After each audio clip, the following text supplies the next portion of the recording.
नमस्कार दोस्तों। इमेजिन करो 19th सेंचुरी का इंडिया और ब्रिटिश राज का टाइम, जब कोई एटीएम नहीं, ना ही कोई ऑनलाइन बैंकिंग और ना ही यूपीआई की सुविधा। फिर भी एक बैंक था जो आज हम सब की लाइफ का हिस्सा है, स्टेट बैंक ऑफ इंडिया। लेकिन क्या आप जानते हैं एसबीआई की शुरुआत 200 साल पहले हुई थी। और सबसे खास बात यह है कि शुरुआत के समय इसका नाम एसबीआई नहीं बल्कि कुछ और था। तो चलिए शुरू करते हैं एसबीआई की कहानी, यानी स्टेट बैंक ऑफ इंडिया के इतिहास और विकास की कहानी। मेरा नाम है कुंवर और स्वागत है आपका द बुलेटिन वर्ल्ड पर। देखो, आज हम जिस बैंक को एसबीआई के नाम से जानते हैं, उसकी कहानी सिंपल बैंक की नहीं रही।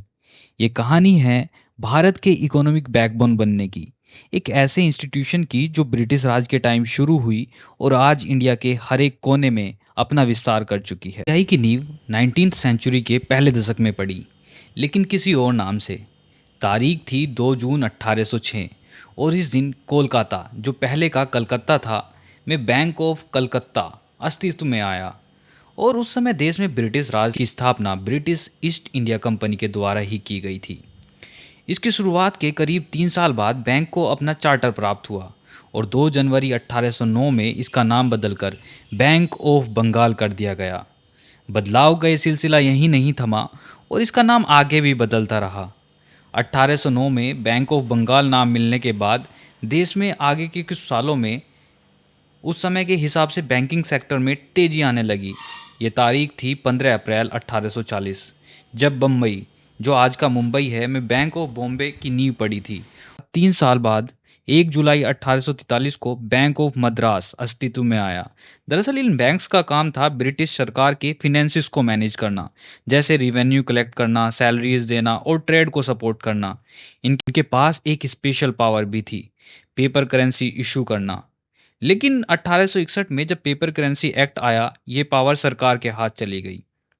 लंबे समय तक ये बैंक काम करते रहे और फिर 27 जनवरी 1921 को ब्रिटिश सरकार ने तीनों प्रेसिडेंसी बैंक्स का मर्जर कर दिया और बना imperial bank of India.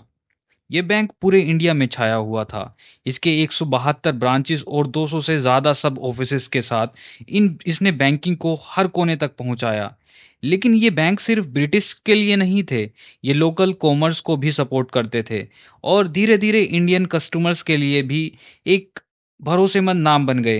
Imperial bank एक तरह से भारत में मॉडर्न बैंकिंग का पहला कदम था।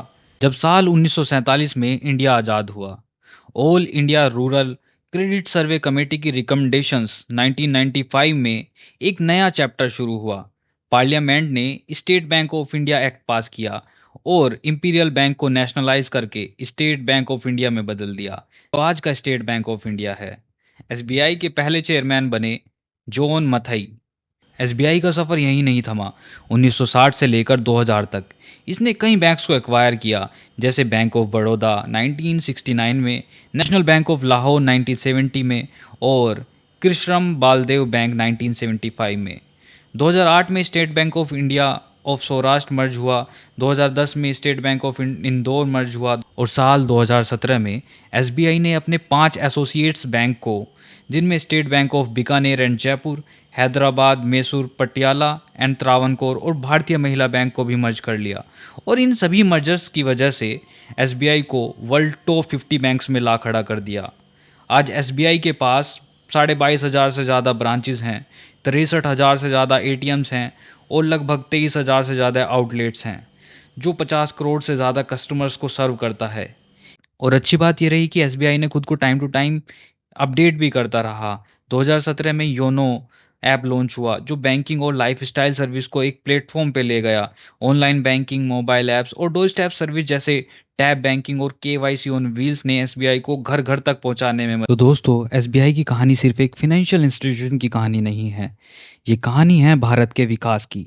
गांव से शहर तक, छोटी दुकान से मल्टीनेशनल बिजनेसेस तक, एसबीआई सबके साथ खड़ा रहा। और इसलिए जब भी हम स्टेट बैंक ऑफ इंडिया का नाम सुनते हैं, एक भरोसा सा महसूस होता है। अगर आपको ये कहानी पसंद आई हो तो वीडियो को लाइक करें, शेयर करें और चैनल को सब्सक्राइब करना ना भूलें। आपका एक लाइक एसबीआई जैसे इंस्टीट्यूशन के प्रति रेस्पेक्ट का एक्सप्रेशन है। मिलते हैं आपसे अगली वीडियो में। मेरा नाम है कुंवर।